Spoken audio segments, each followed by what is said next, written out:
কোটি টাকা নাইম শেখ পারলেন না চট্টগ্রাম রয়্যালসের হয়ে মনে রাখার মতো কিছু করতে।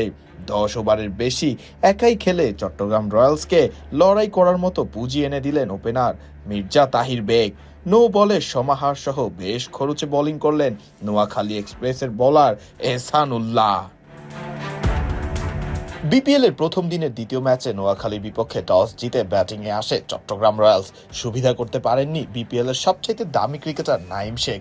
দলীয় মাত্র 29 রানেই 11 বলে 11 রান করেই নাইম সাজঘরে ফেরেন মেহেদী হাসান রানার করা বলে সাব্বির হোসেনের হাতে ক্যাচ দিয়ে। তবে চট্টগ্রাম রয়্যালসের আরেক ওপেনার মির্জা তাহির বেগের ব্যাটের উপর ভর করে পাওয়ার প্লের 6 ওভারে স্কোরবোর্ডে 1 উইকেটে মাত্র 44 রানই তুলতে পারে চট্টগ্রাম রয়্যালস।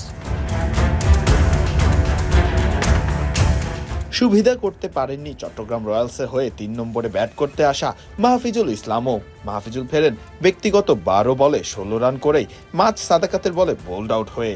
10 ওভার শেষে চট্টগ্রাম রয়্যালস বোর্ডে তুলে 2 উইকেটে মাত্র 80 রান। বিপদে থাকা চট্টগ্রাম রয়্যালসের হাল ধরেন আরেক ওপেনার মির্জা তাহির বেগ। 49 বলে তাহির তুলে নেন নিজের অর্ধশতক। তবে তাহিরকে সঙ্গ দিতে থাকা মাহমুদুল হাসান জয় জাহির খানের বলে মেহেদী হাসান রানার হাতে ক্যাচ দিয়ে ফিরলে 58 রানের পার্টনারশিপ ভেঙে যায়।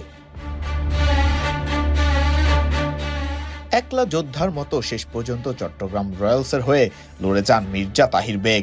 বেগের ব্যাটের উপর ভর করে এবং শেষ দিকে অধিনায়ক শেখ মেহেদী হাসানের ক্যামিওতে নোয়াখালীর বিপক্ষে বেশ লড়াই করার মতোই পুঁজি পায় চট্টগ্রাম রয়্যালস।